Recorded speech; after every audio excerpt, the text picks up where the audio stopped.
High friends, welcome back to my channel সুপর্ণার হেসেল। আজ বানাবো লাল লাল ঝাল ঝাল দারুণ স্বাদের একটা চিকেন কারি রেসিপি। এই কনকনে ঠান্ডায় শীতের দুপুরে যদি এরকম ঝাল ঝাল একটু চিকেন কারি থাকে তাহলে কিন্তু দুপুরের খাওয়াটা দারুণভাবে জমে যায়। আর এটা শুধু ভাতের সাথেই নয়, রুটি পরোটা অথবা রাইসের সাথেও কিন্তু দারুণ জমবে। নিয়েছি স্কিন সহ 1.5 কেজি কয়লার চিকেন। চিকেন কারিতে আজ আলু ব্যবহার করব, তাই বেশ কয়েক টুকরো আলু নিয়ে নিয়েছি।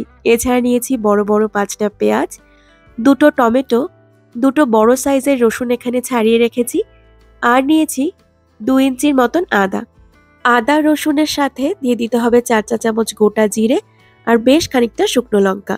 আমি এখানে 20টা মতন শুকনো লঙ্কা নিয়েছি, আপনারা আপনাদের স্বাদ অনুযায়ী শুকনো লঙ্কাটা অ্যাড করে দেবেন। আর নিয়েছি 2 চামচ গোটা গোলমরিচ। এবার চিকেনটাকে ম্যারিনেট করে নিতে হবে, তার জন্য চিকেনের মধ্যে দিয়ে দিলাম আমি 2 চা চামচ মতন লবণ।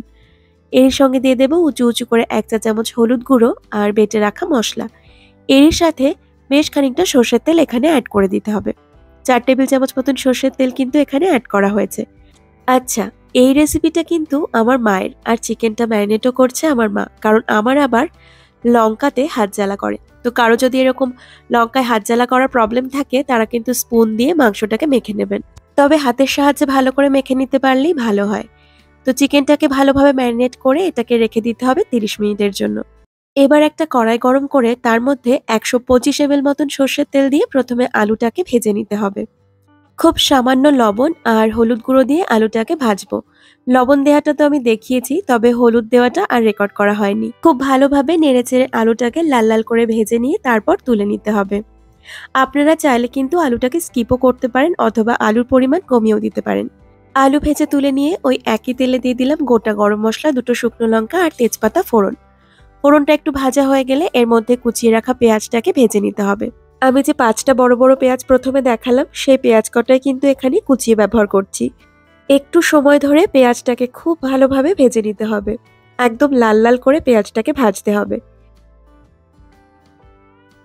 পেঁয়াজটাকে লাল লাল করে ভেজে নিলে চিকেনের স্বাদ যেমন ভালো আসবে, তেমন রংটাও কিন্তু খুব সুন্দর আসবে। দেখুন, পেঁয়াজটাকে আমার এখানে বেশ লাল লাল করে ভেজে নেওয়া হয়ে গেছে। এবার আমি এর মধ্যে দিয়ে দিচ্ছি টমেটো। আপনারা চাইলে টমেটোটাকে কিন্তু এখানে পেস্ট করেও ব্যবহার করতে পারেন। এবার টমেটোটাকেও খুব ভালোভাবে পেঁয়াজের সাথে একটু ভেজে নিতে হবে। যেহেতু টমেটোগুলো আমি টুকরো করে ব্যবহার করেছি, তাই এখানে 1 চা চামচ মতন লবণ দিয়ে দিলাম, যাতে টমেটোটা খুব তাড়াতাড়ি সফট হয়ে যায়। টমেটোটা ভালোভাবে সফট হয়ে গেলে এর মধ্যে অ্যাড করে দেব আগে থেকে ম্যারিনেট করে রাখা চিকেন। আমরা আজকে কয়লার চিকেন রান্না করছি, তবে আপনারা চাইলে কিন্তু এই রান্নাটা ব্রয়লার চিকেন দিয়েও করতে পারেন। স্কিন সহ চিকেনটা এভাবে একবার রান্না করে দেখবেন, খেতে দারুণ লাগে। চিকেনটাকে অ্যাড করে উনুনের জালটা একটু বাড়িয়ে দিয়ে প্রথমে 5 মিনিট মতন একটু ভালোভাবে এটাকে নেড়ে নিতে হবে। 5 মিনিট পর জালটাকে একটু কম করে দিয়ে চিকেনটাকে ভালোভাবে ঢেকে ঢেকে কষে নিতে হবে। এই চিকেনটা কিন্তু সেদ্ধ হতে একটু বেশি সময় নেয়, তাই চিকেনটাকে ঢাকা দিয়েই কষাতে হবে। দেখুন, 5 মিনিট আমি জালটাকে একটু বাড়িয়ে দিয়ে চিকেনটাকে নেড়ে নিয়েছি, আর যখন এর থেকে একটু একটু জল ছাড়তে শুরু করেছে তখন এটাকে ঢাকা দিয়ে দিয়েছি। ঢাকা দিয়ে মিনিট 3 এভাবেই রান্না করে নেব। উনুনের জালটা কিন্তু একটু কমিয়ে দিতে হবে এই সময়। ছোটবেলায় মাকে দেখতাম মাটির উনুনে কাঠের জালে রান্না করতে, আর সে রান্নার স্বাদই ছিল আলাদা। এখন তো সেসব পাট চুকেই গেছে। প্রচন্ড গরমে সম্ভব হয় না ঠিকই, তবে শীতকালটাতে এখনো মাটির উনুনে রান্না করার প্রচলনটা কিন্তু রয়ে গেছে। আর কাঠের জালে শীতকালে এভাবে উনুনের পাশে বসে বসে রান্না করতে কিন্তু মন্দ লাগে না। আমি মিনিট 3 চিকেনটাকে ঢাকা দিয়ে রান্না করে নিয়েছি, তারপর আবারও ঢাকনাটা খুলে একটু নেড়ে নিচ্ছি। ভালোভাবে নেড়ে নেওয়া হয়ে গেলে এটাকে আবারও ঢেকে দেব আর ঢাকা দিয়ে আবার মিনিট 3 মতন হতে দেব। এইভাবেই চিকেনটাকে কষিয়ে নিতে হবে। যেহেতু কাঠের জালে রান্না করা হচ্ছে, তাই কিন্তু নিচে থেকে ধরে যেতে পারে, সেজন্য মাঝে মধ্যে অবশ্যই চিকেনটাকে একটু নেড়ে দিতে হবে। যেহেতু চিকেনটাকে স্কিন সহ রান্না করছি, তাই দেখুন এখানে কিন্তু অনেকটা তেলও ছেড়েছে। আমি মিনিট 10 সময় ধরে একই রকমভাবে ঢাকা দিয়ে চিকেনটাকে কষিয়ে নিয়েছি। এবার এর মধ্যে দিয়ে দিচ্ছি সামান্য একটু চিনি। যেহেতু 2টো বড় বড় টমেটো দেওয়া আছে, এর টেস্টটাকে ব্যালেন্স করার জন্য খুব সামান্য চিনি এখানে অ্যাড করলাম।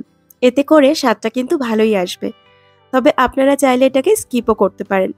আমি আবারও একবার ভালোভাবে মিশিয়ে নিলাম, আর তারপর এর মধ্যে অ্যাড করে দেব আগে থেকে ভেজে রাখা আলু। আলুটাকে দিয়েও কিন্তু বেশ খানিকক্ষণ কষতে হবে, তা না হলে আলুটা কিন্তু ভালোভাবে সেদ্ধ হবে না।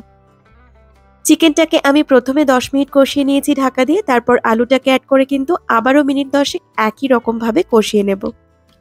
মোট কথা এই চিকেনটাকে অ্যাড করার পর 25 থেকে 30 মিনিট মতন খুব ভালোভাবে কষে নিতে হবে।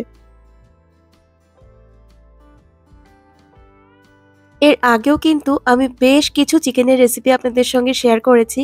আপনারা যদি চিকেন খেতে পছন্দ করেন তাহলে সেই রেসিপিগুলো আমার চ্যানেলের প্লে লিস্টে গিয়ে দেখে আসতে পারেন। রেসিপি ভালো লেগে থাকলে লাইক করতে ভুলবেন না, আর চ্যানেলের নতুন বন্ধু হয়ে থাকলে চ্যানেলটি সাবস্ক্রাইব করার জন্য অনুরোধ রইল। আর তাছাড়াও আমার ভিডিও সংক্রান্ত যে কোনো ধরনের মতামত, তা ভালো হোক অথবা মন্দ, আপনারা কিন্তু আমাকে কমেন্টের মাধ্যমে জানাতে পারেন। তো দেখুন, আলুটা দিয়ে মিনিট 10 সময় ধরে ঢাকা দিয়ে আমি কিন্তু খুব ভালো করে কষিয়ে নিয়েছি। টেস্ট করে দেখেছি একটু লবণ সামান্য কম লেগেছে, তাই একটু লবণ কিন্তু অ্যাড করেছি। এবার এখানে দিয়ে দেব পরিমাণ মতন গরম জল। জল কিন্তু এখানে অনেক বেশি অ্যাড করব না, কারণ চিকেন আর আলু কষাতেই প্রায় সেদ্ধ হয়ে এসেছে। খুব সামান্য জল দিয়ে প্রথমে একটু মিক্স করে নিচ্ছি, তারপর আরও সামান্য একটু জল অ্যাড করব। আর এখানে কিন্তু অবশ্যই করে গরম জল ব্যবহার করতে হবে। ঠান্ডা জল কিন্তু একদমই দেওয়া যাবে না, তাহলে চিকেনের স্বাদটা অনেকটাই নষ্ট হয়ে যাবে।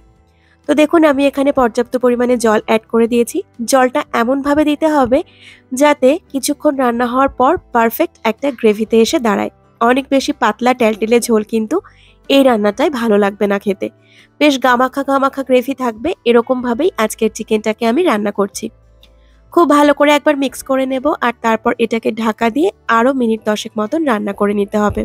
একটু সময় নিয়ে রান্না করে দেখবেন এই চিকেনটা খেতে দারুণ হয়। আমি ঢাকা দিয়ে দিচ্ছি আর ফিরে আসছি 10 মিনিট পর। 10 মিনিট আমার ঢেকে এটাকে রান্না করে নেওয়া হয়ে গেছে। ঢাকনাটাকে খুলে নিলাম। এবার চিকেনটাকে ভালোভাবে নেড়েচেড়ে আরও মিনিট 2 এভাবেই ঢাকনাটা আলগা রেখে ফুটিয়ে নেব। তারপর এর মধ্যে অ্যাড করে দিতে হবে গরম মশলা গুঁড়ো। আমি হাফ চা চামচের থেকে একটু বেশি গরম মশলা গুঁড়ো অ্যাড করেছি, কারণ প্রথমেই গোটা গরম মশলা অ্যাড করেছিলাম আমি চিকেনে। খুব ভালো করে হালকা হাতে এবার মিশিয়ে নেব, আর তারপর এটাকে কিছুক্ষণ স্ট্যান্ডিং টাইমে রেখে গরম গরম পরিবেশন করব। শীতের দুপুরের কনকনে ঠান্ডায় এরকম ঝাল ঝাল চিকেন কারি দিয়ে গরম গরম ভাত খেতে আমার তো দারুণ লাগে। আপনাদের কার কার ভালো লাগে জানাবেন কিন্তু। রেসিপি ভালো লাগলে চোখ রাখুন সুপর্ণার হেসেলে। আগামীতে আরো সুন্দর সুন্দর রেসিপি আসতে চলেছে আপনাদের জন্য। আজ তবে এটুকুই। ভিডিওটি শেষ পর্যন্ত দেখার জন্য অসংখ্য ধন্যবাদ।